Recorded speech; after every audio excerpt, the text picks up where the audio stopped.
Solo? Solo number nothing. Number nothing? No. No, this is number 3 solo, I think. Yeah, I think so. Long awaited. I think it's a good time for us to do it. Yeah. Because we've done so many. I've learned a lot from all of the episodes that we've done. Yeah, I guess. What number was the last solo? Was it like... I don't even remember. Was it like 5 or something like that? Yeah. And we are on the 24th published episode now. A lot of stuff had happened. We've met with Jack Cruz a bunch of times. We've met with Patrick McEwen a bunch of times. Wim Hof, Alistair Overeem. Yeah. Alistair, Andre Schürrle. Yeah, some pretty big names. And also some smaller names that are still interesting with different views on, Yeah, but we haven't met them physically, right? No. That's mostly been online, yeah. Yeah, but again, the smaller names are sometimes those who can say the most interesting things. Yeah, but it's also not always about the names. True, and sometimes, yeah. I mean, but they also have a different vibe. You can sometimes feel the energy of the people with more... Yeah. Not more famous, but with bigger names. They're not scared of just saying shit. They don't want to be political correct. No, exactly. And that's the reason why they got famous. You think? In my opinion, yeah. Because what annoys me a little bit, and we can see it on the viewer numbers also, is that the more politically correct people are, the less viewers we get on the episode. Yeah. We need people to say their opinions. Yeah. We need people to tell the unfiltered truth. Yeah. Not, it can be this, but it can also be that. I don't want to say this. I'm afraid to say that, Sometimes it's obvious when people try to do that. Very obvious. And I think it's our job to be better at finding guests for the next season. Yeah, I think so too. Not only guests, is also better at interviewing, but we've also learned a lot. I think we've learned a lot. I definitely think that we're growing there. And also, I'm not concerned about that. Which episode is the one that you learned the most from so far? To be honest, I rarely learn something during the episode because I'm so laser focused on what to ask next, how to engage in the conversation, all that stuff. But when I listen to the episode afterwards, that's where I learn. Which one then? I think maybe Patrick McEwen's latest one, because I was going to say the same, because that... And it's crazy because I know so much about breathing, so much about the science behind, but he is just so next level. And that's why we're going to his workshop. Yeah, we're going to his workshop next year in March. Yeah. Me too, because the way that you breathe, the way that he explained it with dosing your breathing, like whenever you're stressed, whenever you're feeling anxious and stuff like that, you can breathe your way out of it by by feeling air hunger. Yeah. And we'd always, before this episode, I had always had the impression that there's only breathing slowly and normally, and then there's the Wim Hof, like where you just go full on. But he showed us a completely new world, in my opinion, at least. Like, I've been doing it a lot. Which one? The air hunger? Restricted breathing? Whenever I get into a situation where I feel, okay, right now my mind is starting to run away, it's starting to do its own thing, then, when you kind of get nervous over something, I mean, the same feeling if you go into exam or something, whenever I get that feeling, anxiety, something makes me a little bit nervous or anxious, I do the air hunger thing. And the things that I remember him saying is, you got to breathe very slowly, like an exhale very slowly, and then feel the air hunger, and then feel comfortable in the air hunger. Yeah, or at least try to. And it's tough. It's difficult for me. But I think the best cues for that practice and what I teach my clients is it should be silent and it should be invisible. So you shouldn't be able to perceive movement in your thorax, but you shouldn't be able to hear it as well. So you're really slowing it that much down to the point, as you say, where you get uncomfortable. Yeah. Because one of the main traits of humans is respiration. So if we are starved from food, if we are starved from water or from air, we panic. Yeah. So that's a really tough one. Yeah, it is. But also very useful to master. Yeah, it is. And I think it's also useful because if you can keep your head calm, if we talk, for instance, about another episode, Stig Severinsen, right? Yeah. Stig, the guy with that could hold his breath for 21 minutes. Yeah. One of the main things that he was saying is that he would focus on. He would not focus, but his mind had to be calm. If you get a little bit disturbed in your mind during these breath holds, then you're fucked, basically. And I think that's the same thing with the air hunger. When you feel it, don't be afraid. Don't take in a big breath of air. Just try to feel comfortable in it. And the more you do it, the more you actually feel comfortable in it. And the more you feel like, damn, I am calming down. I am, But also, could you feel how much you rested? Yeah. When it like he says, it's almost like a mini nap. Yeah, it is. So do it for a couple of minutes and you're like so fucking calm. And I could imagine just before sleep, if you have troubles falling asleep, during it. I did that. I told it to one of my friends' girlfriend. She was telling me that one of your girlfriends? No, one of my my friend's girlfriend. Okay, yeah. His girlfriend had insomnia. She couldn't sleep. Yeah. And then we were just talking, and I told her, I think you should try to do the air hunger thing, because I've heard that this helps down-regulate. This is what you want to do before sleep, or if you can't fall asleep, you should try to down-regulate, especially if your mind is racing, like he said, 100 times in the podcast. If your mind is racing, trying to down-regulate. And also, if it's really bad, if you get the anxiety attacks because you have something with it, just hold it up here, and breathe like this. That was the second one. That was the second one, but it's where you get in more carbon dioxide and stuff like that. If you get and she did it, and she told me that she went from not being able to sleep at all to now being able to sleep just from this breathing method. That's crazy, yeah. Which it's pretty insane. Yeah, this makes me happy. Yeah, when we can. Find some information. That you can learn something that you can teach other people. Yeah, and just one person can get better sleep. Yeah. And you have to... This is the cool thing about, I think, what we're doing. Yeah. Is we're doing it to, learn for ourselves, but when we are learning and when we are getting inspired, so are all the people listening. But that's a principle of life. I don't remember who said it, but I think maybe it was part of the law of one. That learning is a fundamental part of life, and when you learn, you cannot avoid teaching. So there's this intricate relationship between teaching and learning. So whenever you learn something, you cannot avoid teaching it at some point of your life. Wow. Yeah. So learning is super important, and that's basically what we do. Law of one. Yeah. Yeah.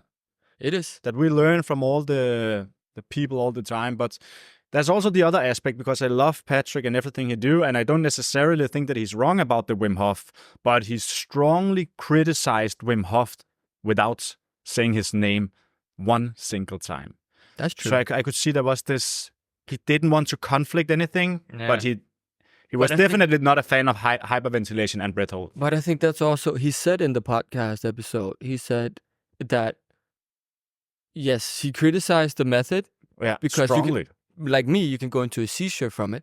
But he also said that he respects Wim Hof a lot because he brought so much attention to breathing. Like, think about how much he's done for breathing in general. But is that enough? So if you have brought attention to breathing, that's awesome. But if you're doing something which, according to Patrick, can be dangerous, doesn't that counteract the attention to breathing you've brought? I guess it does, but... And it's the same that Jack Cruz says. He said to me one time that the reason he doesn't come after Wim is because Wim gets people to the cold. Yeah. But the way that Wim teaches, Jack strongly disagrees with that. Yeah. But you still have to remember, out of these three people that we're talking about, who climbed Mount Everest with no shoes and no clothes? Who did 30-something. Yeah, he is Superman. There's something, and I think that's also a part of it, and why you can't fuck with Wim Hof is because no matter what, like Stig said, the proof is in the pudding. He does all of this stuff on his own techniques, and he's managed to do it all. Maybe it's the code. Maybe he's done it all from the code. Or maybe it's mental, because I think that's another thing about him when you meet him. Yeah. He has that mental strength. But that's the thing, like, even Patrick said, like, there's not enough data to support what is it that happening in your brain under Wim Hof, or not Wim Hof breathing. Let's just say, hyperventilation breathing. There's not enough data to show what actually happens, so we don't really know. But as you say, I think the best thing is to not let everyone do it. This is not a thing for everyone. Yeah. And I completely agree with that. But we still have to acknowledge that despite the potential brain dangers that are connected to the practice, we have had some profound experiences. Yeah. And those are not negative. No. Because those are, like we've talked about, kind of psychedelic. And when you get a psychedelic-like experience that feels good... It changes you, yeah. How negative can it be, really? Yeah. But again, I can see the science in you're depriving your brain from oxygen. And when you're doing that too much, it can be dangerous. So I definitely believe that there are two aspects to this and we don't know enough about it. Yeah, I agree. But also, if you do too much air hunger, you suffocate, right? Yeah. I mean, there's always extreme to both sides. I mean, the extreme of air hunger is suffocating, and the extreme of hyperventilation is a brain damage or something else. The law of polarity. Yeah, so I mean... Balance. That's also why it's so important to keep... Not experimenting. Don't go over the... I mean, really? We've done it. We've experimented. Experiment. I'm one of those people that got a seizure. Yeah. And it didn't fuck me up. Yeah. I mean... But it's also funny that Wim Hof gives you one explanation to the seizure and Patrick gives you another one. Like when Wim Hof says it's completely normal, trauma, release. Patrick McEwen says it's the beginning of brain damage. Yeah. Basically, right? Yeah.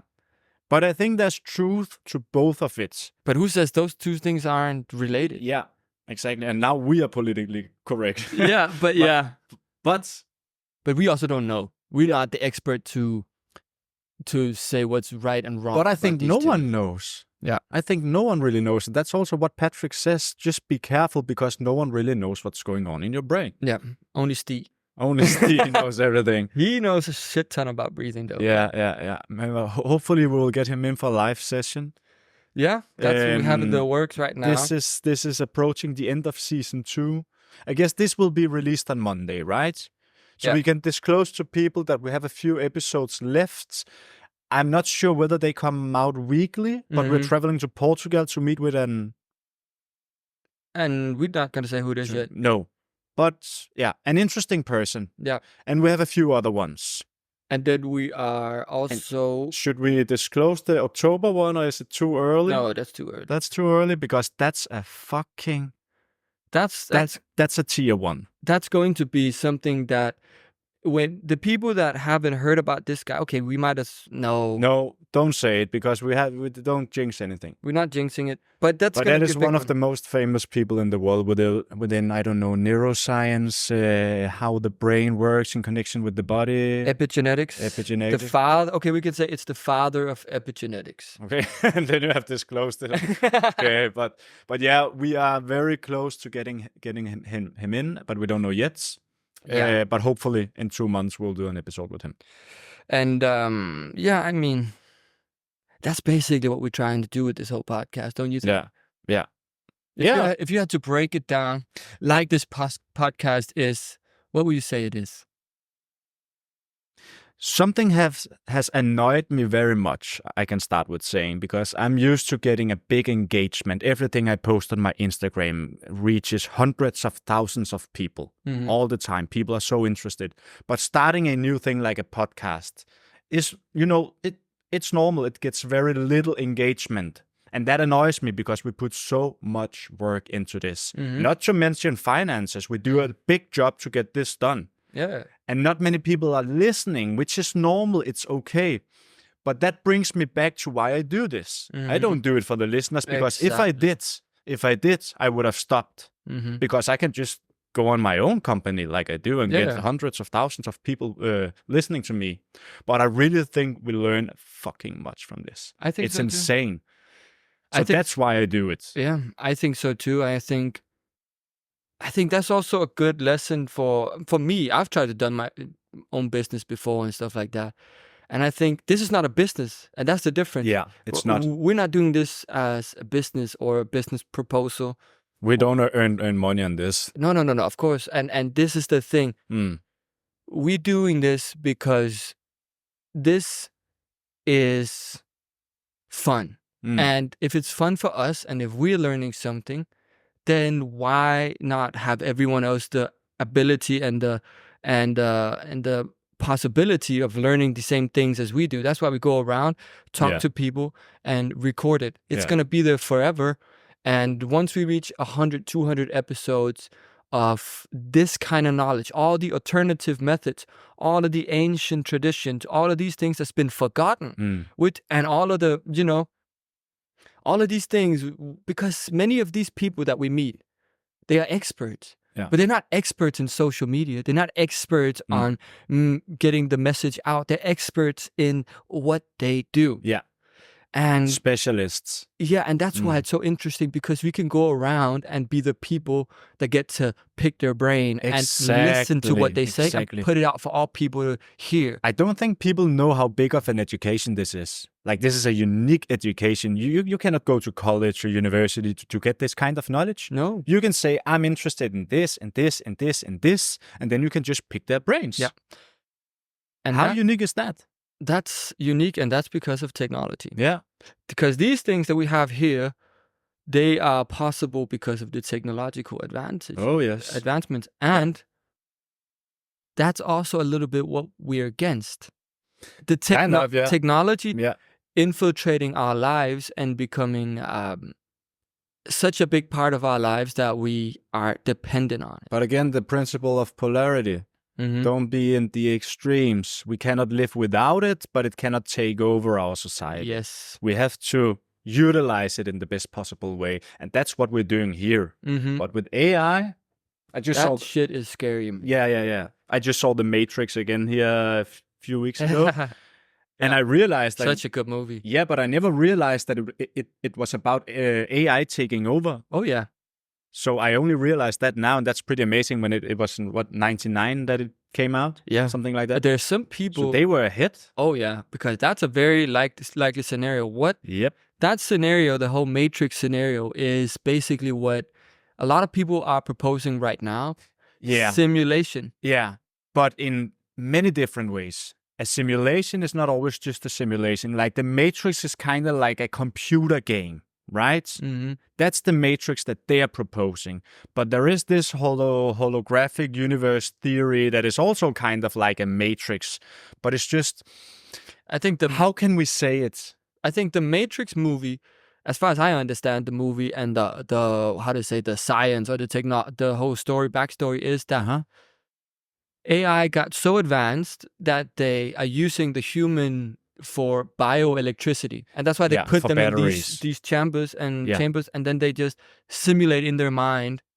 For what purpose? For taking the bioelectricity out of the body. But why should the human brain live in another reality? Is that just for fun, or is it to utilize them in? That's a good question. In what way? Because I never really got that. Maybe it's because you have to keep them alive and stimulate them in order to get the electricity out of it. But anyway, I mean, it's just such an interesting movie because that fucking scenario is becoming more and more likely. Have you seen, we've talked about this on non-podcast episodes. Yeah. Elon Musk's new shareholder meeting where he discloses what Tesla is going to do over the next couple of years. Yeah. And now he's doing that new AI thing called Grok. Have you heard about that? No, I haven't. What is that? Did you ever? He just made a new, and I recommend this to all the people listening, the new episode of a podcast with Jordan Peterson and Elon Musk talking for 2 hours straight. Is it worth it? Oh, yeah, it's good. Yeah? It's basically those two talking. Anyway, he talks in this episode about right now he is competing against ChatGPT to make a new AI company that's going to not compete with ChatGPT, but he was the original founder and original investor in OpenAI. OpenAI, they went from being open sourced to being profit driven, which is the complete opposite. So he sued them, and now he's making his own. And he says by December, he's going to have the most powerful AI, bigger than Gemini, Google's, and ChatGPT, and everyone else, because They just have so much data from Tesla and everything. But do they use a quantum computer for that? They use their own chips. I don't think they have quantum computers yet. But that's what I fear about Elon Musk. He is so powerful, and all the data that he's collecting with Tesla, all the power he has on Tesla owners, including myself. I don't know how much longer I will be a Tesla owner. Jack Cruz made that clear for me. But it freaks me out. And I'm still not sure whether he's a good or a bad guy, but I think he's a good guy. I'm not sure. But I think he's very... I don't know, man, because now it gets a little bit woo-woo for people maybe, but I think as a collective whole, as a humanity, I think we're trying to latch on to like the how to say, the world that used to be. Like advancement in technologies and science and all these things that we're like, this has to work. If science doesn't work, then we don't know. We're too scared of going into something that we don't know. But when something like AI and these things that we talk about, like how epigenetics work, placebo works, stuff that you can't explain with science, then people get scared. So when someone like Elon Musk comes in and he used Newton's law to make rockets, he used Tesla's equations to make technology. So fast. And he manages and he makes production lines, what we love. That's what people love, big productions. And he has a plan that people can understand. What happens is that this guy obviously will become a hero to many people because he's the last hope of this thing. You know what I mean? And I think that's also... But I'm also just smart, like, but how much did he really improve Twitter? I don't use it. Like, it's still a shit place. Yeah. Still violence and death and propaganda and censoring, and that's just where I get sketchy because he bought it for a reason. Maybe I'm wrong, but that's just what I see when I look at that shitty platform. Yeah. But I mean, also me, I tried to download it the other day because I'm like, okay, I know Jack Cruz is in there. Yeah. And I'm like, okay, maybe that's where, because I don't have anything, as you know. You can get some exciting news in there, but that's a lot of shit. For people looking, this is what I have. Yeah. This is my phone. What's it called? The baby alarm? Yeah, it looks like a baby alarm. It's a Chinese one. Yeah. It's not a promotion for this phone or anything. But it's to make you less distracted, right? Use it less for all of these social media. I don't have any social media, and I want to go to different direction. And I mean, that's why I don't have any. I tried to download X though. Yeah. And the first thing I see is like dog videos, and I'm like, what? This is just the same as everything else. There's nothing. There's porn on X. but porn? Really, there's porn. Like I was, when you click into a post, it could be about, let's just say dogs or kids.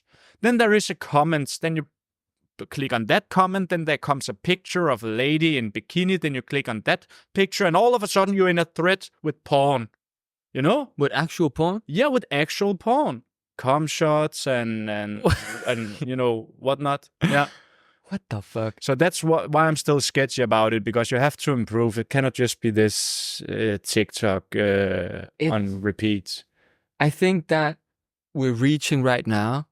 I think we're reaching a period of time where a lot of shit is going to get exposed. And I think that this is what we're also trying with this podcast. We're trying to expose these alternative theories and these things that have been known for years. But that shit, the wokeness of our society. But it's so obvious now. It's comic, Yeah. How obvious they make it. Who are they trying to fool? Olympics, yeah. But what freaks me out is that they don't ban it. That the athletes don't ban it. First of all, they get nothing from it. The money they get paid is almost zero. Yeah. And how much the Olympics committees are earning is out of this world. Let's talk about that for a little bit, the Olympics. Yeah.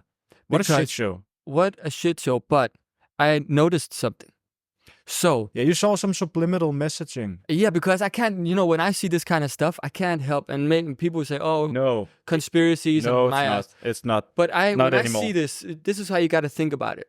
When something as the Olympics comes on It's the only event in the world. Want a little Yes. sip before we go into the conspiracy? Oh yes, let's get a sip of this. Fucking hell. Good. A little elixir from Bornholm. What is this? Oh, It's rum. rum. Yeah. Is it from Denmark? Bornholm. Bornholm? Yeah. Nice. Cheers on that. In a coffee cup. Yeah. But yeah. Okay. Cheers. Let's try it. Good journey. Okay. It's good. It's good. Well, okay. So if you want to break it down, if you were, let's say Illuminati, let's take it there. Let's say Illuminati. Explain to people what Illuminati is, because there is a decent explanation for Illuminati. Well, I mean, Illuminati just sounds so stupid. yeah, but I think when I say it, what I mean is there are forces, and not forces also sounds stupid, like it's force of nature, but there are people that are above the law. You know, there's people Above that the above the presidents. government. There's people that Above control the banks, everything. So the Illuminati is also called the deep state. It's called the cabal. Majestic cabal. 12, all that shit. In principle, it's just those that are above everything. It is a family of Rothschild and all that shit. I think it's like 100 families or something like that. You see, that was another thing. Rockefeller, just Rothschilds. To bring it on a side note real quick, we don't have to. Yeah. You see that Indian wedding where the guy invited, I don't know how, he fucking had Justin Bieber play at the wedding? There was the really rich Indian guy. I saw that with Justin Bieber, yeah. Rothschilds were there. But that's, okay, let's go back to this. Anyway, the Rothschilds were like the main financiers of America back in the day. They own all the banks. And it's a pretty, it's a straightforward, not a theory, because this is truth. What is it like? When did it start? 200, 300 years ago? Yeah, with the, where they got control over the bank industry. I don't remember the exact story, but there's a good documentary on this on YouTube as well. What's it called? It's called, we have to put that in the commentary or something later. Yeah, but it explains these things. Yeah. But anyway. But they started back then, and it has evolved to the point where now they control every fucking thing. And they have so much power that you're not aware of who they are. And they have power in a different way because they have invisible power. They have, and I think that's also a thing that people are not thinking about. When people talk about royal families, they're like, oh, but they're just there for show. Danish royal families, they don't have any power. Don't worry. But they do have power. Yeah. Because the way they have power is when the king is having a party, everyone wants to come, right? Everyone wants to join that party. And he gets the power to take the CEO of that company and put him together with the CEO of that company at his party. So he has so much influence. Yeah. The influence that the royal families have are insane because they are able to, have these gatherings and these kind of things. And they're just up there. Yeah. Anyway, let's go back to the Olympics. So if there is this society or this small society of people that are trying to somehow manipulate us all, what is the best event to do that? Right? There's an event, the Olympic opening ceremony. In 2023, 3 billion people, that's half the planet. Exactly. We're watching that. Yeah. What other show do you have with that many viewers? Yeah. So if there is any show where there's a possibility of analyzing something that has to do with a bigger purpose than Illuminati, let's call it that. That would be the one. Now, let's see what was there. So there was the Last Supper. The Last Supper is the most obvious. That was just disgusting. Why are they using transsexual fat women? Why? So why are they pushing this transgender thing so much? Yeah, I think it's because of a population control. They want this propaganda spread out so we don't reproduce. They don't want any more children. So too. But why the Last Supper to cover that? That is a subliminal messaging to say, we are approaching the end, guys. Whether it's the end of the world, the end of an era, something like that. But the Last Supper is like saying to us, this is the end. Oh, and that was interesting because the Last Supper is originally a painting from Da Vinci on a wall.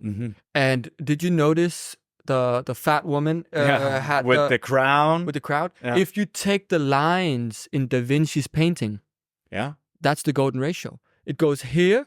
So what lines? So in Da Vinci's original painting on the wall, You have the people standing like this. Yeah, or sitting. Sitting like this, sorry. Yeah. And then you have windows. You have 3 windows on each side. No, sorry, not windows. You have like 3 boxes on each side, and then you have 3 windows in the back, right? And and if you draw a line from all these windows, there's a straight. Yes. See it here? Yeah. You see those line on the top. All of these here, one line like you can't see it here, but there's another line going down and down. Exactly like the crown that she's wearing. So somehow they are also messaging the golden ratio, or the way that the painting was done. Just I don't know if it's to make even more similarities between the paintings, or if it's just, but it's definitely not random. Yeah, this is not random at all. And the question is why. So what was their original explanation? It was something like it was a parody. A parody? Yeah.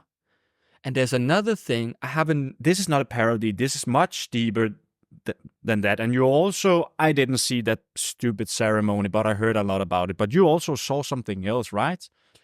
Yeah, there was more. I was just looking at it. But, I mean, if you go back to that painting, there's another thing I haven't even looked at. But on the original painting, one of the main things is a knife from behind Judas, from a hand that you cannot see who it is.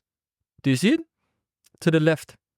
Isn't that what he's having in his hand here? Yes, but the hand behind it. You see right behind his back? Which one? This one? There. There's a knife right down there. Oh. Famous knife. And it comes from a hand that you can't see. Okay. Let's see now what they have placed instead of the knife on the other one, because I haven't seen that yet. There must be something. So. Is there a kid? 1, 2, person number 3 that's behind. So it's either the kid or the blonde woman here. Because the knife was what killed Jesus, right? Yeah. Now. So who's killing the fat woman? The kid, maybe. Maybe this message is that they're using the next generation. Yeah.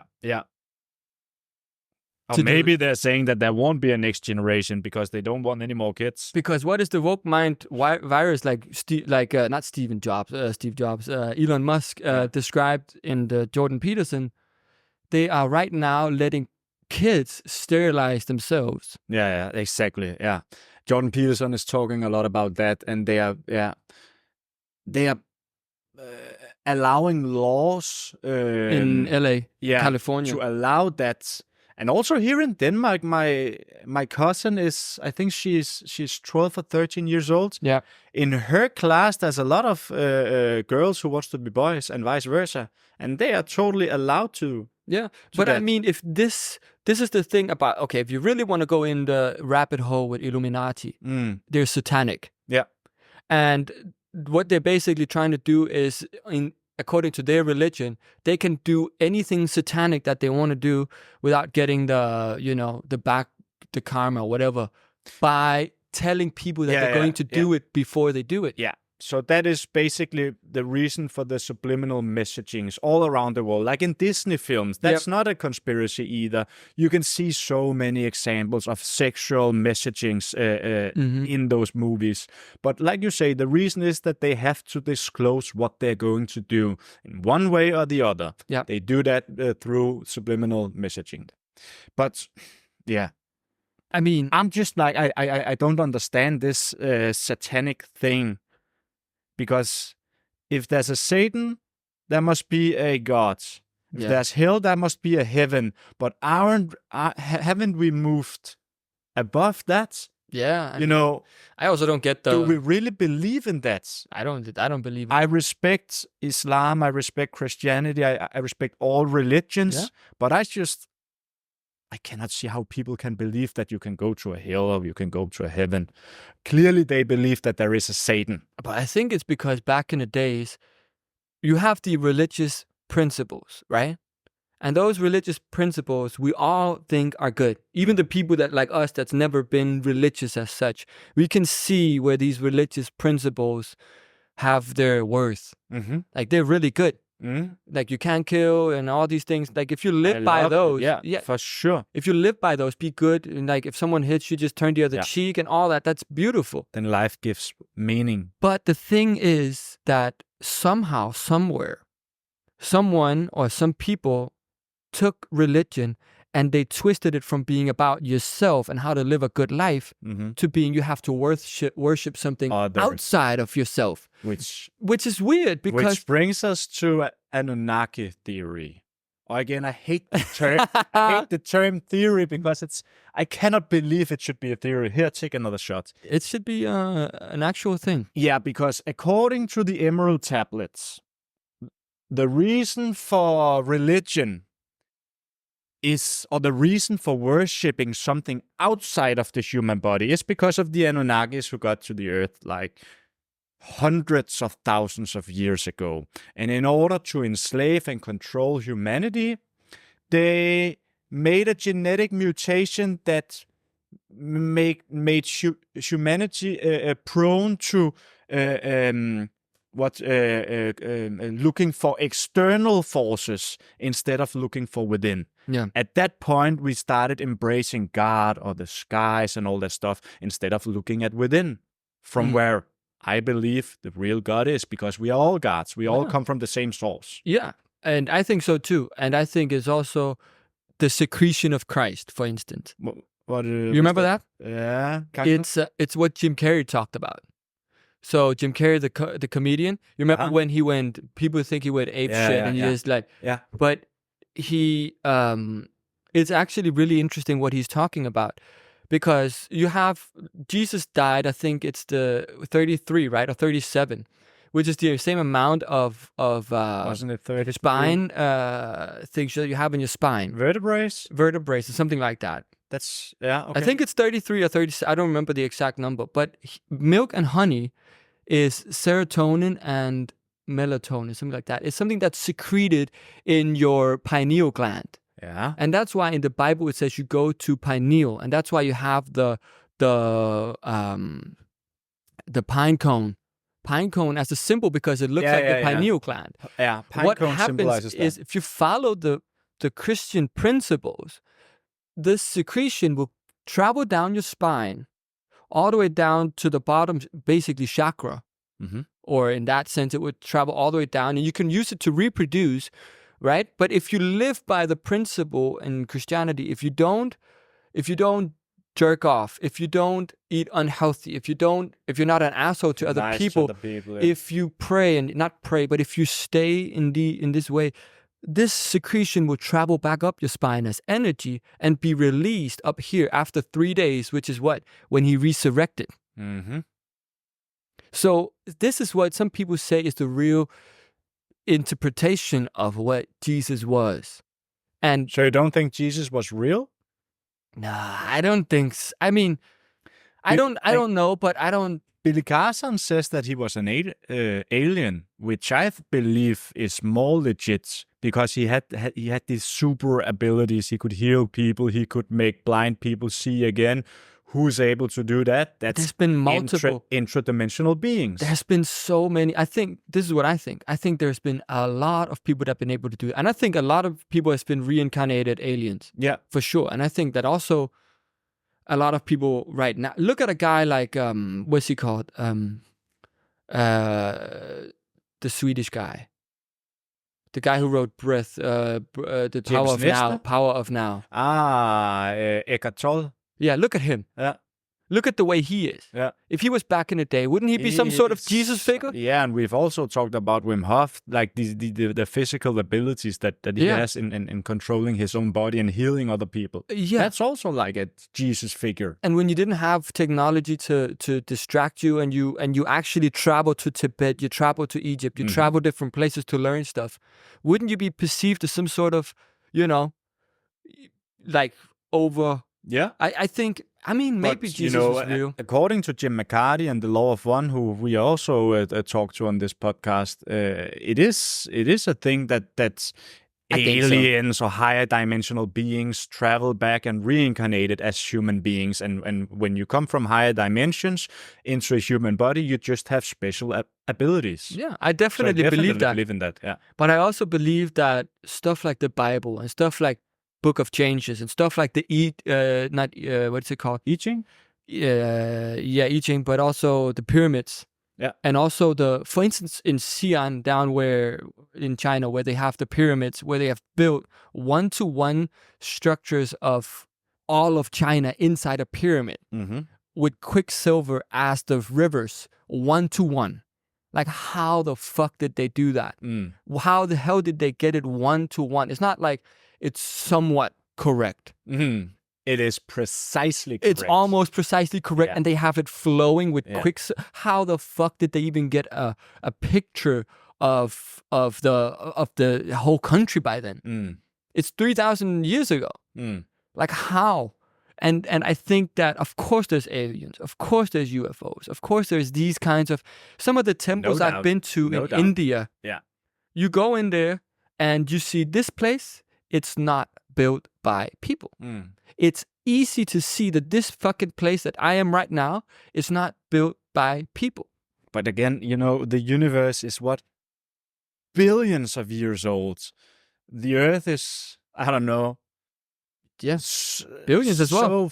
But so fucking young still. Why are we so, I don't even want to say arrogant, but stupid to believe that we should be the only ones? Of course there are aliens. And of course aliens are even living on this planet. Yeah. But we're just not evolved enough to perceive them. Yeah. But they're all around us. Yeah. So why shouldn't they have visited us in the past and helped us evolve as a species? Yeah, I agree. I do agree. Build pyramids and whatnot around the Earth. Yeah. We know shit.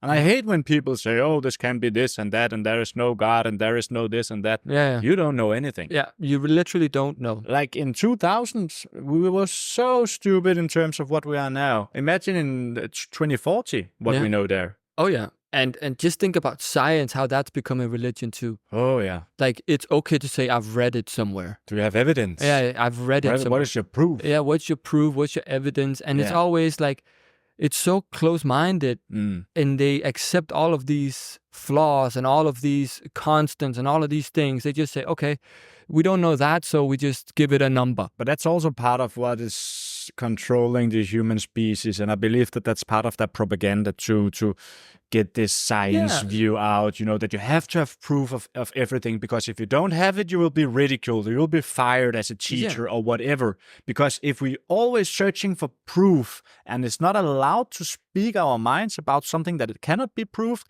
then we cannot evolve. Yeah. Because it has to start with a theory before it can become evidence. And that's what I hate right now. Whenever you say something that people disagree with now, they just call it a conspiracy theory. Yeah. Like, why is it a conspiracy? It's just a theory. What is the difference between a conspiracy theory and a truth? Yeah. 6 months. They say. So that is but it's true. That is true. I mean, it is true, and I think that it's kind of killing everything that there's no, because science doesn't bring anything to life. No, it kills everything. Yeah. It kills the life in everything. Kills the curiosity. Yeah, and it's about having, it's almost like the military. It's like having the biggest badge of honor for you to say, that's correct, that's not correct. If you have 2 PhDs and you worked on Harvard, then you can say what you want. But then you stay political correct. But it's just like, it's just such a shit system. Because there's so many things that can't be explained. We also saw it with Terrence Howard, right? Yes. That was, and I still can't believe it that people went so hard on him. It was like it was orchestrated somehow. Like people went really fucking hard on him. But I think it's... They said that he was a psychopath, that he's dangerous, that he's, they called him so many things. And I think he's fucking brilliant. Yeah, but it's just a guy who's very, very smart, who has some theories, a lot of realistic theories, if you ask me, because they're based on the work of Walter Russel. But also, if you hear his whole story, yeah, he could be one of those people that's been reincarnated by aliens, because for sure. the first thing he remembers, he says, is when he was inside the womb. That's many years ago. And the first thing he was starting to think about when he was 3 years old was these structures, and he was already dreaming about these structures. And we can say, oh, the guy's a psycho, the guy's stupid. But when he talks about science, it makes sense. Yeah. It becomes alive. Yeah. When you hear Neil deGrasse talk about something, you want to fucking shoot yourself. Yeah, he kills it. And I'm like, okay, he says that 1 times 1 is 2. I'm not actually still not sure what he means about it, but there is thought behind. Even if it's not true, it can be, if you ask me, but even if it's not true, he definitely has some thoughts behind it. Yeah. So he's fucking smart, so how can you call him stupid or a psychopath? He's way smarter than you. The guy is, when I heard the podcast with him and Joe Rogan, and what's he called? I was about to say Harvey Weinstein. Well, it's not Harvey Weinstein. Close. What was his name? Yeah, close. Eric Weinstein. Yeah. I thought Eric Weinstein was so fucking arrogant. Very arrogant, yeah. Very arrogant, and he wasn't... in a humble way. He was trying to always say that, Terrence Howard, you shouldn't teach. You shouldn't try to teach the community. You should try to beg your way into the community and kiss our feet. Otherwise, you won't get a seat at the table. Fuck off. That's basically what he said, yeah. Fuck off. Yeah. Is my answer to that, because you don't even know what he's talking about. You're not even on that level where you can talk about it. And then he's trying to bring it out all of these. He does the Neil deGrasse move. He brings out a lot of words that are so big, and so like you have to be very into the stuff to know what exact word he's talking about. So he's trying to make everything more complicated than it is. But he is kind of, in a way, revolutionizing the mathematics world and the science world. And when you do Weinstein? like that, no, Terrence Howard. Yeah, I'm talking about Weinstein right now. But I'm just like, when you do like that, you cannot expect to get support. Nope. Because that would require Weinstein to say, okay, I'm wrong. No one in that community would say that. And I think that's the big problem, is that he right now is proposing something that brings music together with the periodic table, together with the gravity, together with electromagnetism, together with life, together with planets, astronomy. He's proposing a model that everything is connected. And it makes it, first of all, it's simple. Yeah. It's simple. It is very simple. It makes, for instance, his whole theory about how planets are made. Doesn't that just make sense? That is how humans are made. That is basically how everything is made. Yeah. That you come from another thing and you extract. Yeah, and also the way that everything comes in spirals in the universe. And everything we know that. Rotates. Everything rotates. You can just look at the water in your sink. It's going to be a spiral. Everything comes in spiral. Electricity and everything. Tornadoes, waves, leaves, everything. And if you zoom in on these rotations, it's all about the golden ratio. The golden ratio is a mathematical rotation that is based on the Fibonacci sequence. Yep. So if you really boil it down, it makes sense. It really makes sense. And not only does it make sense, it's explaining how planets are made. Right now, we have the sun, and it's spinning. And as it's spinning, debris of the sun is going out into its orbit. Yeah. More and more debris is collecting, and it's giving birth to a planet. And as it spins further out, the planet goes out like a spiral. Yeah. We don't see it as a spiral because our mind and our lifespan is so short that we see it as going around the sun. But that's not how the human eyes are not able to see on an atomic level. All we see is these structures around us. So we see straight lines. I see the straight roof. I see the straight fence. I see the straight sauna here. But if we zoom in, it's not straight. Subatomic level, everything is rotational. And that's what he says. And I mean, to me, when I heard that episode of Joe Rogan, I thought that shit was really, and I think that everyone that hasn't heard that listens to our thing, should definitely hear that, because that is going to have a lot more it's going to be something that people are going to adopt in the future, for sure, because that stuff makes sense. And I mean, I never heard about Walter Russell before this. No, but what he also says, and what's also a big part of Walter Russell's theory, is the 7 Hermetic laws. The Kybalion. I still haven't read that. I gotta read that. I think people should just read it. I will give it to my daughter as soon as she can read, because there's 7 laws that are based on human existence.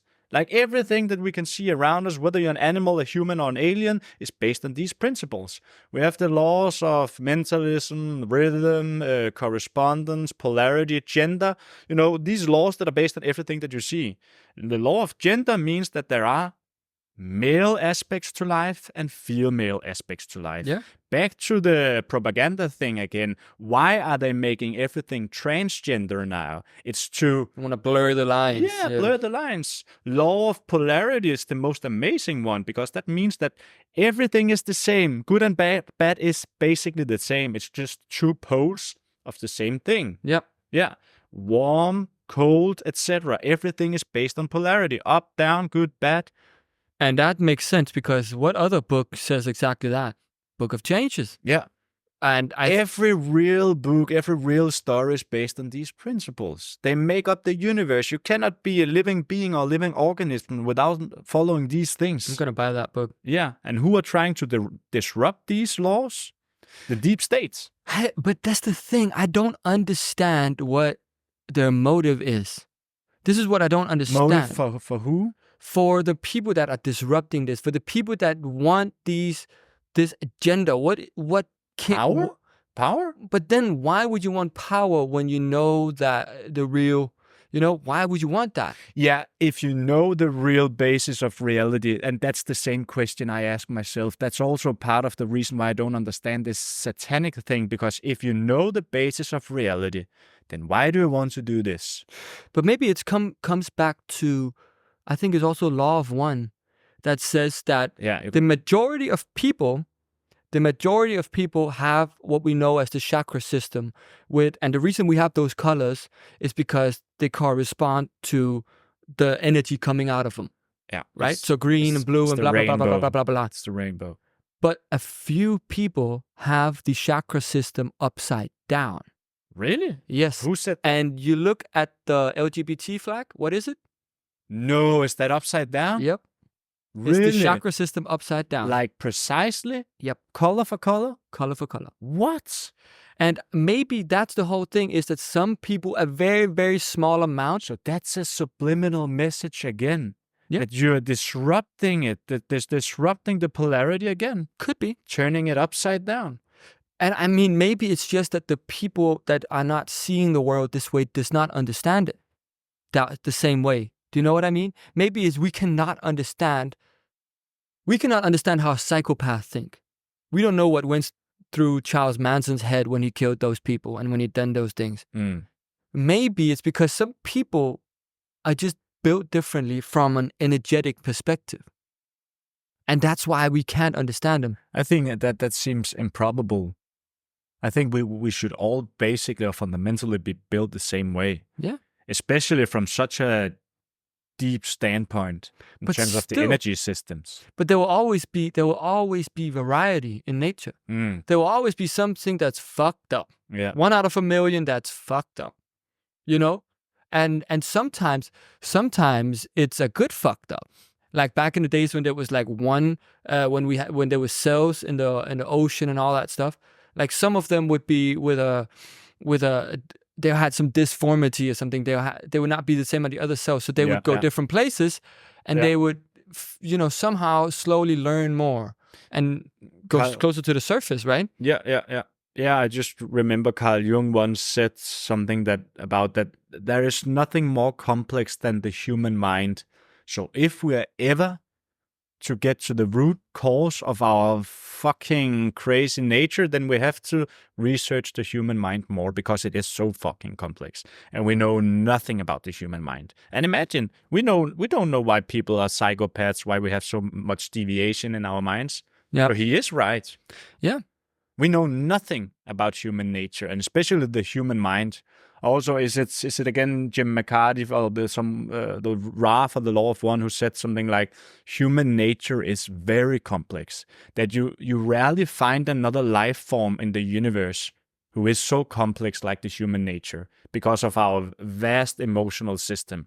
We can shift like this, you know? Yeah. We have so many aspects of our emotions that makes human life very difficult. Yeah. Normally from other organisms or other species, they're very balanced. And you can just see that by looking outside in nature, in animals. Yeah. They're not happy, sad, anxious, enthusiastic. They're looking for food or sleeping. Yeah, they're just neutral all the time. Of course, they can be a little sad, but they're very neutral all the time. Yeah. Humans are very complex. I think so too. And also just emotions. I mean, I wonder, I think that we don't understand half of it. We don't understand 1% of ourselves. No. I really don't think we do. Nothing. And I think that the stuff that we learn in school is completely bullshit in many levels. Yeah. It's just useless. Yeah. I don't know if it's bullshit. Yeah, maybe some is, but it's just useless. Waste of fucking time. Yeah.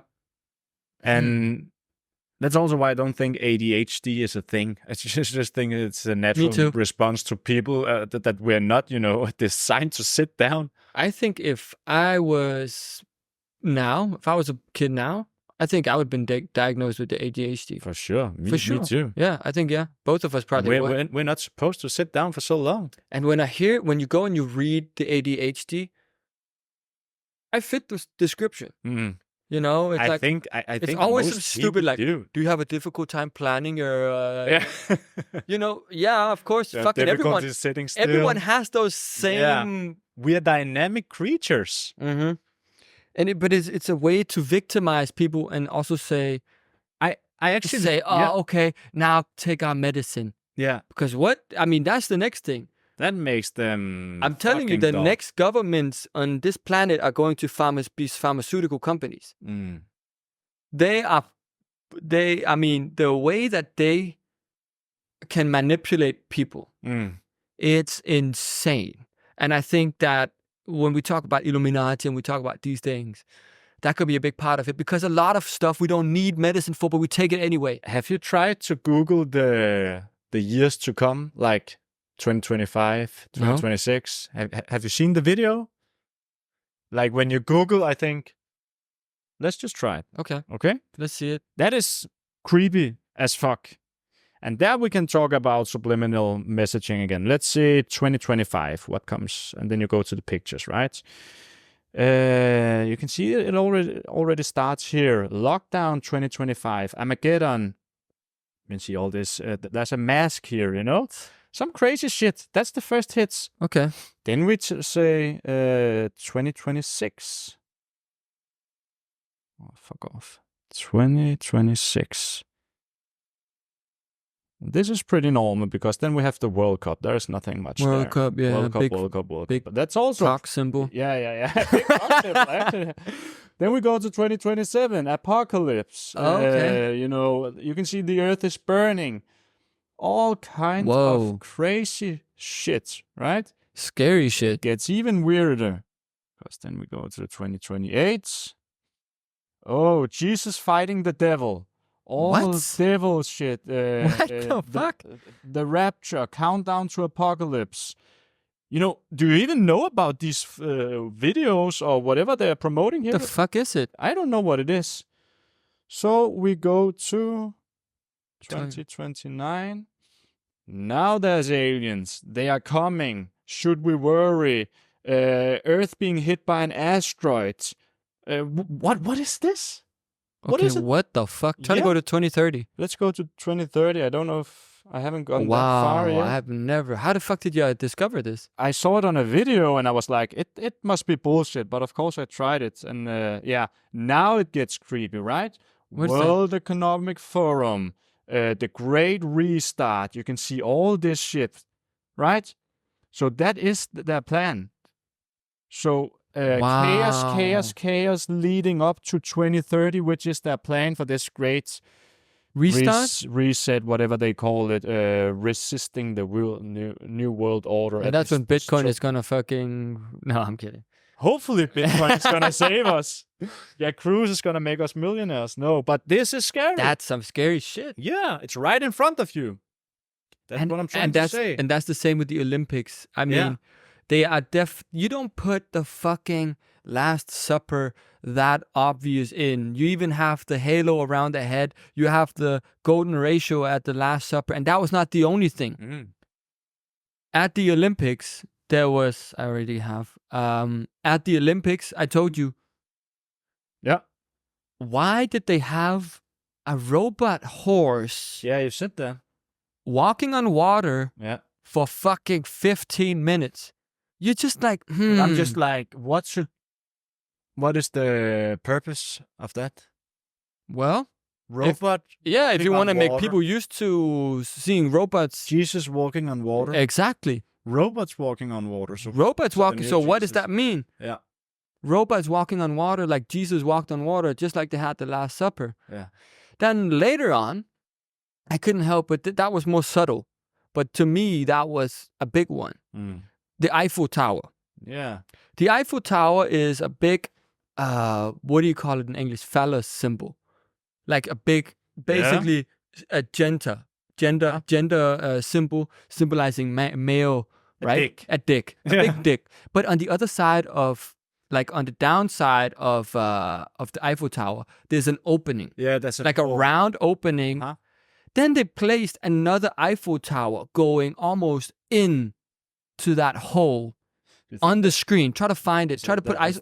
And first I was like, okay, that's not really. That's a conspiracy theory right now. I'm making stuff in my head. But then later on the Eiffel Tower itself, they had a light on, and it was like sperm cells on the Eiffel Tower going. What does that symbolize?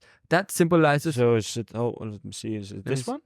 Yeah, like, you see it? It's going in. Yeah. You see it? Yeah. Okay. Yeah. So it's kind of mirrored. You see it. But where were the there was a lot sperm cells? So on Eiffel Tower itself, all of a sudden there was lights coming out of it and stuff like that. But then one of the lights These are the lights? Yeah, but other than that, there was another light where it was like small things going like this. Like white lights going like this. And then I was like, okay, it's just a nice light. Then they zoom in and I'm like, that looks a lot like sperm cells. And why the fuck do you place another tower going up into that hole of the Eiffel Tower? What's the idea of it? It's to mock us. It's to say that this is not going to happen anymore because we're transgender everywhere. Yeah, it's okay. So you're kind of fuck. Basically, dick and asshole. Yeah, kind of like. That's what it means. Yeah, that's a good interpretation. But there is definitely it's a more subtle one. That could be a conspiracy one, but the Last Supper one was there. Yeah, and did you see also in the games with the man? Oh, the blue man. No, it was a boxing fight, a female boxing fight, but the winner was a former man who changed gender to female. What? So he kicked his ass or her ass and won, and he was once a man. So he has male biology Olympics? At the Olympics. You can see that he's a man. It's so clear. And he beat her up, and that's a joke, he man. Won. That's a fucking joke. There is biological differences. His testosterone is skyrocketed in comparison to her. How can that? That's not fair. That's just the beginning. It's just the beginning. But boxing, if you think about it, if you want to sterilize the whole population, that's how you do it. Then you make it normal to. We're basically making ourselves extinct. Mm-hmm. Yeah. It's fucking crazy. We're basically making ourselves extinct with these things that we're promoting. Okay. Wanna try this? Yes. What is this? This is raw honey, but it's not just honey. It's some more exclusive stuff. It's from the, what's it called? The bee queen? Oh. Or is there another term? Yeah, I think so. It's the queen. Yeah, I know what you mean. The queen. Yeah. So this is not the queen of normal Denmark. Raw honey, no, but the queen of bees. I have never tasted it. I got it sent from Okay. company. I don't know what they're called, but let's try it. It should be exclusive. Hopefully it's not bee sperm. Could look like that. Okay. It's very, very jelly. I think it's called something with like jelly, royal jelly. I think it's called. Okay, let's try it.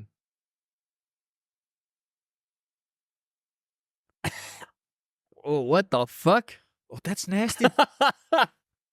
That's nasty as fuck. I thought it was like honey. What the fuck was that? I'll give you some. Fuck, I need some water after that. That was absolutely disgusting. Fucking I expected like honey. Fuck no. What the fuck is that? Should I bring some water? Oh, you got cheated, man. There's someone This is just in that shit. Raw jelly? Ugh. Okay, that was fucking nasty. Oh, fuck. Should we just see what is raw jelly or royal jelly? Just comes a picture of Ron Jeremy. Royal jelly benefits. Let's see. Okay, so it is a thing. It is a thing. Fuck no, I'm not gonna. You wanna put that on your salad? Fuck. It was. What was the taste like? Vinegar. Sour vinegar. Vinegar. It was just like a little bit different. Rotten vinegar? Yeah, rotten vinegar in a jelly form that looks like... But it looked like honey. It looked so delicious. Yeah. It was not, though. Yeah, Don't buy that. Fuck that. I'm gonna send that. What is it for, though? Is it for anything specific? Yeah, it has a lot of health benefits in terms of the micronutrient profile. I could imagine it's kind of the same like honey, so anti-inflammatory properties, things like that. I'm not into this, but when it comes from bees, then I could imagine that it's kind of the same. Skin protective. But that was fucking nasty. But that was not my gimmick. Okay. My gimmick is methylene blue. Ooh. Do you know what it is? No, but it has a DNA string on it, so I'm hooked already. It has a lot to do with DNA. Oh wow! I know what it is. It's the color of. It's the coloring in the blue dye, right? What's in what? Anyway, you go. I think it's just anyway. Yeah, but I'm still not an expert in methylene blue. I know it has a lot of beneficial properties in terms of your DNA, your mitochondria, skin, cancer treatments, a lot of stuff. So it's very complex. What I do it for is to test if it can provide some benefits to my mitochondria. Oh, wow. So what I experience right now is severe cognitive improvements. I don't know if it's connected. I think it is. No, I mix it with some orange juice, but you put 5 drops on your tongue right now. Do it right now. Okay? Yep. 5 drops on your tongue and you just swallow it. I don't think it tastes like anything. 1, 2, 3. No, 2 more. Oh. So, like that. Does it taste bad? Oh, it tastes like shit. I've really made you suffer now. You brought some good shit today. Fuck me. Swallow? Yeah. Let me see your tongue. Wow. Yeah. Okay, yeah. But do you remember Jack Cruz talk about it? I remember Methylene Blue, and I remember some story with Rick Rubin. Oh, can we just... Oh, man. Get some more. Yeah, we gotta fucking take a break. Yeah, me too, man. Throw it off. Yeah, that was some fucking... Okay, yeah, so... strong shit. Methylene Blue, I learned it from the biohacker community back in the days, a couple of years ago.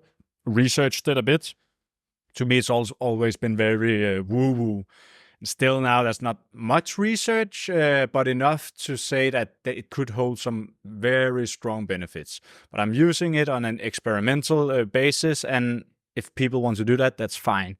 But I'm using it to experiment. But then we talked with Jack Cruz, the first conversation back in September last year, something like that.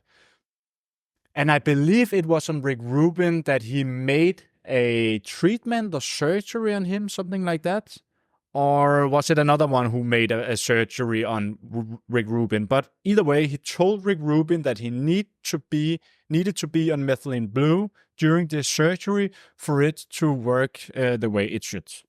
And that went out very positive.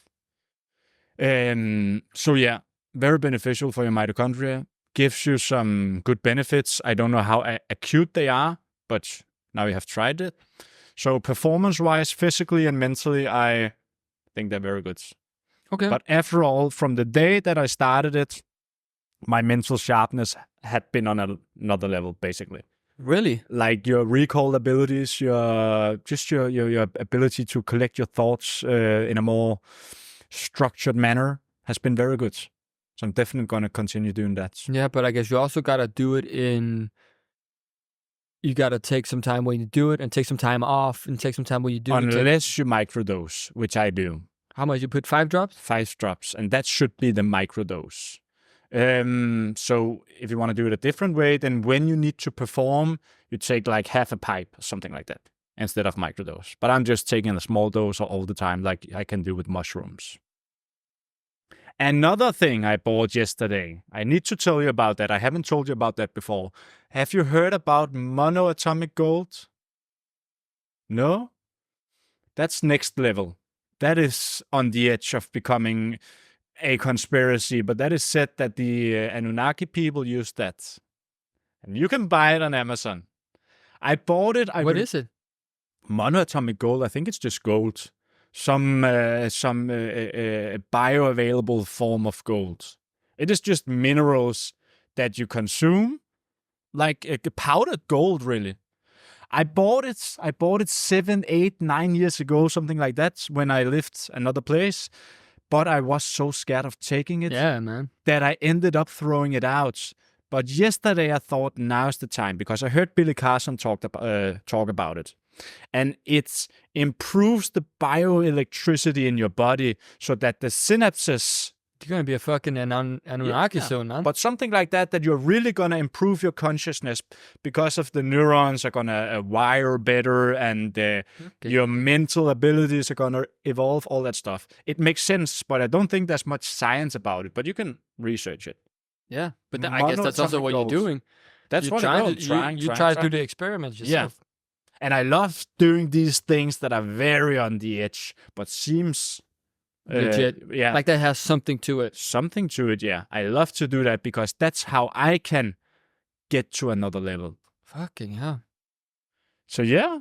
That's interesting. I want to hear about that too. Biohacks. I will tell you when I've taken it for some time. We don't want some royal jelly? But yeah. This one, how long have you been taking it? Methylene blue. A month. A month. Something like that, yeah. When did you start feeling the difference? Immediately. And you know, it takes some time for you to connect the dots. So you only realize it like 2 weeks later when you find out, okay, I've been very sharp. When did I start it become sharp? Oh, okay, it was approximately when I started taking methylene blue. Then you think, did I have any off days? No, I didn't. So it was from the day that I took it, my mental sharpness has just, increased like 10%. So it's just like I'm more awake all the time. My creativity is But that makes stable. sense if it's the mitochondria. Yeah. That's the energy generator in the cell. Yeah, for sure. And that's also in the brain. But again, there should also be a lot of physical properties. It should work like a physical enhancer. I haven't been able to feel that. Most of my has been in the brain. So imagine you have a little layer of fog that vanishes. That's how it feels. Wow. That's at pretty least good. For me, yeah. Yeah. Damn. Okay. What gift did you bring me? So this I didn't bring royal honey. No, I appreciate that. Well, something that I know we've been talking about it for a while, and I thought I wanted to bring it. This stuff is what I do the grounding material with. It's a napkin? Yeah, kind of. But it's a hack for doing grounding stuff. This is what I made. Oh, so this is what you've been talking about on the podcast. This is what I've been talking about. Yeah. And this one is... you bought that? Yeah, and that's the thing. This is a hack. Like, I know you can get a lot of stuff. Yeah. And this one, it's... the moment you touch it, and this is grounded, you're grounded. There's not a buffer. It does not cut down like... It's copper. Is it pure copper? Pure. Okay, so I guess it has to be connected in order to be grounded, right? Yeah, what I do is I take this Right now, I don't do it. I don't do it when it's summertime because then I'm outside with my with no shoes on. But in the wintertime, I would take this and I will connect it with a cord and take it to the earth, and then I will see if it's grounded, and then I'll put this at the foot side of my bed. And how do you connect the cord to that one? Is it like with a little what's it called? Yeah, I basically Clim. Yeah, kind of. You just I put on each side. I put let's put it here. I put 2 things to be able to wrap it around the bed, and then I take a little cord and I basically I think I use just duct tape. Yeah, duct tape to put it on one corner, and then the moment you touch it, ground it. You know, sometimes when you and how do you measure that? With the you have the grounding meter. The grounding meter, like you also have. Okay, yeah. That's the one you ground. You remember when we were doing it here as well, when we were measuring different stuff? Yeah. This is how I do it. I put it at the foot side of my bed. I put my feet on it. I'm completely grounded. During the wintertime, that's what I do. I think that hack is something people can use. It's very interesting. Also because you're just putting it at the foot side, because just that some part is touching of your body is touching it, then you're grounded. And the biggest place to be grounded is your feet. What did it cost you? It's nothing. It's like $10. Yeah, something like that. I just bought this straight from I think it was some Chinese site, Temu or something like that. You can get these things. You can make these things very easily at home. Copper blankets. Yeah, copper. Okay. And this is made for making EMF resistant things and stuff like that. That was what I was thinking about. Yeah. Could this also maybe block EMFs? It can. You sure? Yeah, and there's also silver, but the silver ones are like woven ones. Yeah, because I have the silver blanket. So what you say is that if I wrap my phone inside of this one, you can have this. Take it. If I do like this, put it on my nuts, you're good. I was actually thinking about... Should we test it with my EMF meter? Yeah, let's do it actually. Yeah. Because you have an EMF meter? Yeah, let's do it. Interesting. Yeah, let's see if it's also... I know it's grounded, but it should be EMF. Yeah, I also think that because my silver blanket can both be used for grounding, but also obviously for EMF protection. Okay, let's see. Can we do it in a way that the camera can see it maybe? Yeah. I can maybe hold one of them. Hold this one. Put it to your camera. My camera here? Then we can see there's nothing now. Put it to my phone. I can see that it's catching some signals, but not very much. What's it like? What if I do something Bluetooth or something? Is that on? Yeah, try to turn on Bluetooth and Wi-Fi. Okay. Yeah, let's try again. And now you can see something is happening. 50. Was 84 or something like that. Okay. It's not so consistent, but let's try to cover my phone now. Yeah. Maybe you need to shut the screen on my phone, otherwise it will disrupt it. Yeah. Put it up. Wrap it in.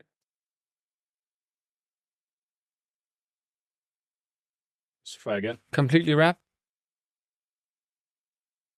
Like it's almost zero. That's actually crazy. 0.001. Wow. So it's not just effective, it's very effective. Yeah, I mean, wow. And that's the difference between this and even the silver one that I have, is that this copper thing, imagine if you take this fabric and you put it in all your pillows. And you can put your pillow, and then you have your laptop on top of that. Your laptop won't reach your lap. Yeah, okay. So copper. Yeah, that's yours. Thank you. So copper and silver both have these properties. That's actually nice to know. Yeah. I don't know why, and I don't know how it actually works, but it's funny why no one talking about this when they talk about EMF mitigation. I've seen Superman make a discussion about radiation, how to protect yourself, blah, blah, blah. Why don't one of the biggest scientists in the world talk about copper or silver? Yeah, and why don't you make it pockets? Why don't you make this in your pockets? Like, so simple. Yeah. So simple. Yeah, maybe we need to do that. Yeah. we could. But there's a thing about this thing that is very it rubs off. Very vulnerable or sensitive to washing. So you have to hand wash and wash in low temperatures and all that stuff. Oh, that's also true. Actually, that's also why underwear and this could be good, but again, you can't wash it. That makes sense. You have to be very gentle, yeah. But okay. That's why I only designed a blanket. I could also design some clothing, but then you can wash it 10 times and then it doesn't work anymore. Then it's not bioavailable anymore. Or, bioactive. Mm-hmm. That's the same with my grounding shoes. My grounding shoes have this inside their soles, so they can conduct and ground me. Yeah. But if you wash the soles, or if you get too sweaty for a prolonged period of time, then it doesn't work. Yeah. So that is, But I think that's an interesting thing for people to know, because you can make so many grounding things in your home. And we always walk. Now I don't use it because now we have it's sunny outside. You can walk with your bare feet outside and, get some strength in your feet. That's another thing I actually want to say that I've really, the Tom Myers episode. Yeah.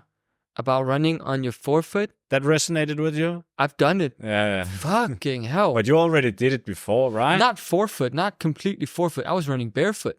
Oh, so not, okay. Because I also started with it after the Tom Myers. I never did it before. And how that just fucks up your legs. In a good way.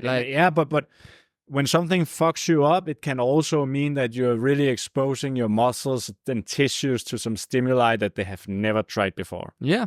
So I think that was an eye-opener for me as well. To me, that's what it feels like too. And what he also said was, don't run on soft surfaces. I've always heard from people, don't run on concrete and blah, blah, blah, that fucks you up. But he says that in order to really invoke your elastic potential, you have to do the elasticity. Yeah. You have not a trampoline or grass or whatever. Yeah. And I've never thought about that before. That makes sense too. And I think that when you run on your forefoot, you have that bounce. Yeah. No matter if you run on a hard surface. Yeah. And I think he's right about that. I've tried it, and that's another recommendation for the people listening. Yeah. Try to run, if you run 5K, 4K, just do 1K. Do one. 1K on your forefoot. Yeah. That stuff is pretty good. Yeah, that's great. And what the meaning is behind is that if you want to activate your elastic potential with the fascial recoil, then you have to land forefoot, heel, forefoot. Like doing this bounce in order to create the tension on the Achilles tendon. Wow. Because if you only land heel, then you stretch and recoil. You still recoil a bit, but the real recoil potential is that you do forefoot, heel, forefoot. Wow, okay, so you have that to makes bounce sense. every time. So that was why he did it, to always activate his recoil potential in the Achilles tendon. Yeah, and I imagine if you do that every time you run, you're going to have an insane... But you know why it's important to have that recoil in your body? Explosiveness? Yeah, it is explosiveness. But if you don't have the ability to fight gravity, then gravity will fuck you up. And too few people talk about it. But like 99% of people gets fucked up by gravity because they don't have the recoil ability. That means like every time they take a step, gravity puts an excessive force on them. And over time, that compresses their bodies and their spines. That's why people walk around with an S-shaped spine. Okay. If we have the recoil ability, we won't put that compressive force on our bodies. So we will be able to fight gravity better. You know what I mean? Yeah. So we fight gravity instead of letting gravity fight us. That will fuck up our joints. That makes sense. But that's why we want fascial recoil. Or at least, how to say, be in sync with gravity. Yeah. Be in sync with it so it doesn't fuck you up. The way that people walk, the way that people... It's terrible to look at. Sometimes I can look at a person walk and I'm just like, damn, you really be fucking yourself up right now. Yeah. Yeah. Because they're just like heavy on the heel. Yeah. But there was a lot of hidden gems in that episode as well. And what I also learned from him, because of course I resonate a lot with what he says, and I have learned a lot from him. I always talk about multidimensional training, move in rotational patterns, all that stuff. But he looked at it another way. He said, do unfamiliar movements. So he said that the best movement to do is the movement that you never do. Yeah. And doesn't that make sense that if you never have your arm behind your back, Do it. then do it? Yeah. Oh, yeah.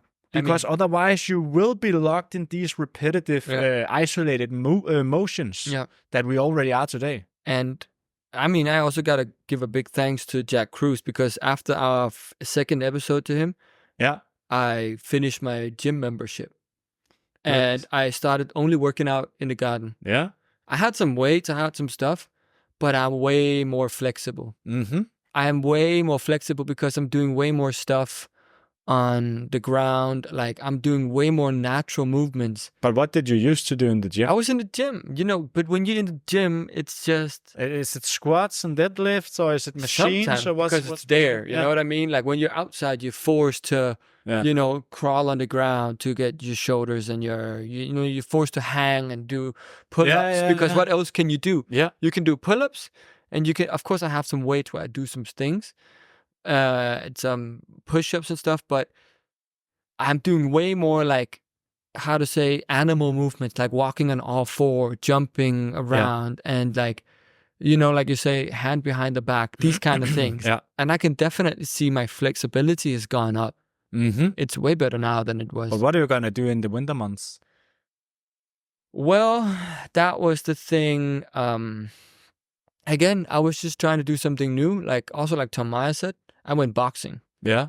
I went boxing because I haven't done that kind of sport before. Okay. So I'm like, okay, let me do joining this. a club. Yeah, joining that for the winter months. Yeah. And then I was trying to do something outside, but it's too dark here. But boxing is also a very dynamic sport. You're really utilizing a full range of motions. And especially when you care about getting the technique right. Yeah. Because then you can, first of all, it's different muscles. Like, it's the forearm, it's the hand. Like, your here gets very, you hit. But it's also the footwork, and it's also how you twist your body. It's rotations again. Very Everything is based on rotation. And it's interesting how to see when you get a punch right, is when your rotation and your whole body feels good. Not when you try to punch the hardest, So I was doing that for the whole winter months, but now I'm back to outside. Yeah, I think it's good. It's good. And then gain some symmetry in your movement. Whatever you do, make it equally between both sides. Because I also remember he said something about that the athletes that are getting most fucked up when they retire are those that are utilizing one side more than the other, such as a tennis player. Because like a right-handed. Because that asymmetry, that severe asymmetry is really going to wreck the body. And that's also what I do with my clients. Symmetry, symmetry, symmetry. Yeah. Postural symmetry. That's what we need to agree with that too. Strive for. Do anything with your right hand, you got to do it with your left. Yeah. Imagine if you started brushing your teeth with the left hand and opening a door handle with your left hand. The coordination. Yeah. Motor skills. Whoa. Maybe we should do that. Yeah. Everything we do with our right hand, we should switch one day right, one day left, one day right, one day left. I think it's part of human nature to have some kind of asymmetries, because if we are born using a dominant side, then there must be meaning to it.